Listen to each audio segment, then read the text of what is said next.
Si on vous explique le Cameroun et que vous comprenez, c'est qu'on vous l'a mal expliqué. Et chaque jour, on se demande si on peut vraiment bien expliquer le Cameroun. Je me demande si mes compatriotes savent où ils vont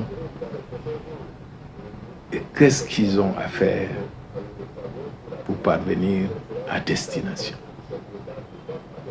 Il suffit au Cameroun d'un fou qui chante pour que ça occupe tout le monde, que chacun y aille de son commentaire et qu'on rivalise d'adresse dans la recherche des termes et des mots nouveaux.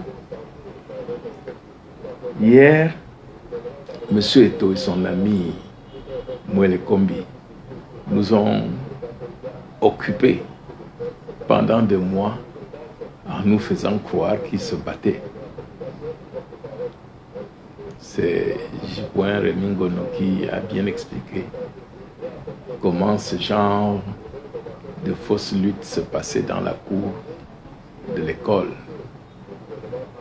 où 2 amis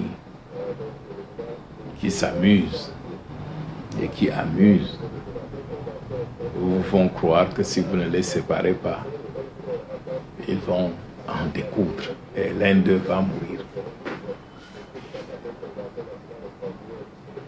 Fatigués de nous amuser, les 2 se sont retrouvés dans leur table de dîner et ont mangé ensemble en se moquant de tous ceux qui étaient soit à l'église, soit sur les arbres en tant qu'hibou. On n'a pas fini cela qu'un autre pavé est lancé dans la mare. Où est passé le président? Comment peut-on se demander où est passé quelqu'un dont on ne sait pas où il se trouvait avant? Est-ce que M. Biya peut disparaître depuis de plus qu'il ne l'a fait depuis des années? Qui peut me dire, durant une période d'1 mois, qu'il connaît la situation de M. Biya, qu'il a vu, qu'il a entendu? Nous étions habitués à entendre que on a fermé la route pour que le président aille passer des mois dans son village. Après, on est passé à une autre méthode. On vous disait seulement le président travaille au village. Effectivement, je suis d'accord avec cela. M. Biya a déclaré par force qu'il est président de la République. Et à cette occasion, il a promis un certain nombre de choses aux Camerounais.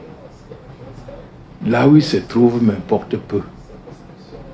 Qu'a-t-il fait de ses promesses?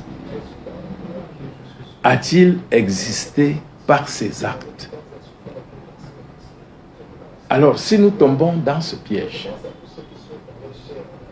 de nous demander s'il est mort ou vivant, mais le Cameroun est sans président depuis des années.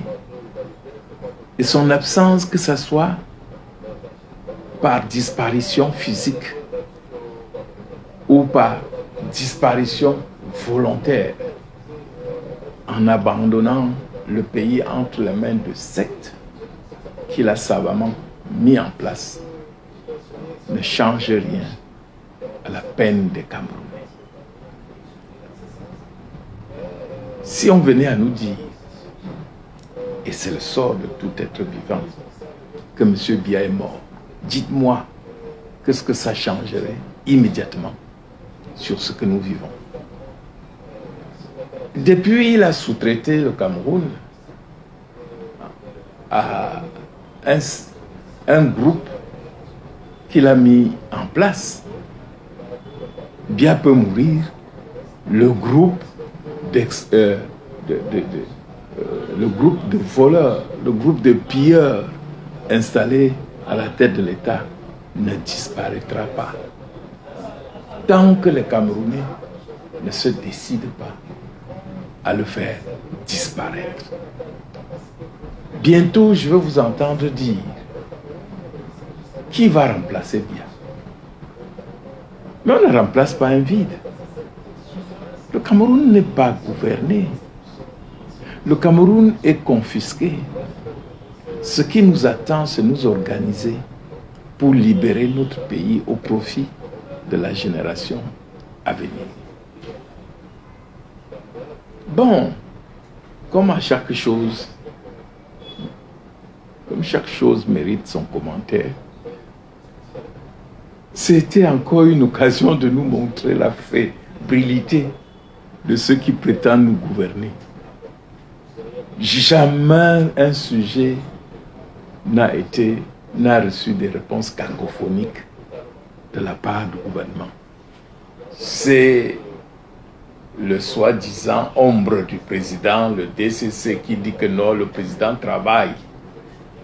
Ah, merci.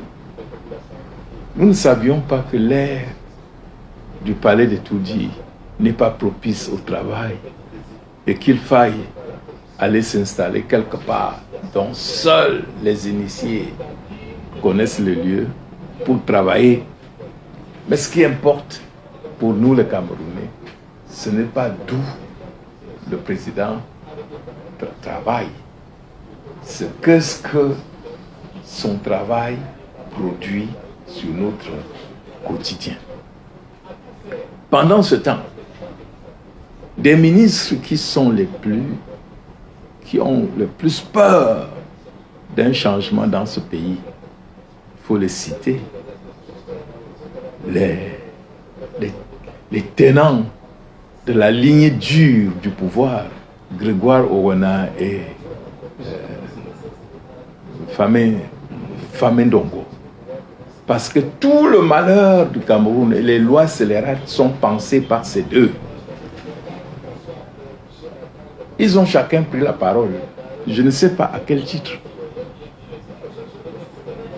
Et très tardivement, celui qu'on nomme pompeusement porte-parole du gouvernement est sorti en dernier lieu.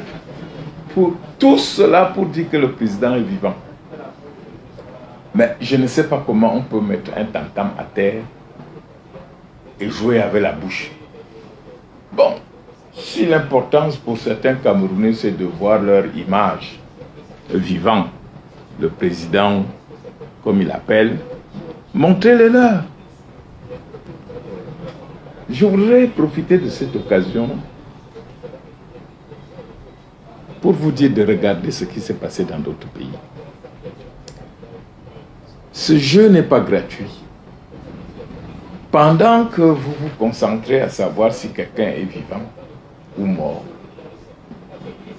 les gens se préparent à pérenniser leur existence, à continuer à piller, à continuer à faire de vous des esclaves dans leur propre pays. Alors, oui, le président n'existe plus. Et après, depuis 1984, où le pouvoir est tombé entre les mains d'une clique, d'un groupe, où le tribalisme a pris le dessus sur tout, et où la notion de nation n'existe plus. Les Camerounais devraient plutôt se battre pour cette fraternité, pour cette unité, et enfin qu'un mérite soit le seul guide dans le développement de notre pays. À vous tous qui vivez à l'ombre de Paul Biya, Même s'il est mort, vous pouvez le momifier, le garder autant d'années que vous voulez. La solution de notre pays dépend des Camerounais. Ça, c'est le moment où certains de nos frères, à cause de la position qu'ils occupent dans la société, seront mieux sollicités, plus sollicités que les autres. À vous, force de maintien de l'ordre. Maintenez l'ordre. N'accompagnez pas le désordre et l'injustice. À vous, quelques rares fonctionnaires de différents corps qui croyaient encore en la République, mettez-vous avec le peuple pour qu'enfin nous construisions un Cameroun prospère pour tous, avec tous. Je souhaite au président Biya, autant que son créateur le voudra, santé et longue vie. Mais je souhaite au Cameroun un rapide changement afin que le bout de tunnel soit enfin trouvé. Aux militants de mon parti, je demande de ne pas rentrer dans ce jeu de divertissement, de continuer à travailler pour créer une société débarrassée du tribalisme, de favoritisme et de népotisme. Mes chers frères, je ne sais pas quel sera le prochain sujet. Peut-être on vous dira que Madame Biya a divorcé. Et vous passerez des jours et des nuits à chercher quel est le nouveau mari ou vers qui il est allé, tout en laissant les problèmes du Cameroun. Ça, c'est la rentrée scolaire. Les parents souffrent. Le monsieur qui est chargé de l'éducation n'a pris aucune décision favorable à l'épanouissement des enseignants. Mais il passe son temps à chercher le mot pour dire que le président vit. Qui a demandé au président de ne pas vivre? Encore que c'est lui-même qui avait dit qu'on prépare ses funérailles cette année. Et comme c'est un homme de parole, je crois que ceux qui le regrettent peuvent préparer ses funérailles et ceux qui se réjouiront de sa disparition peuvent commencer à préparer leur festin. Merci.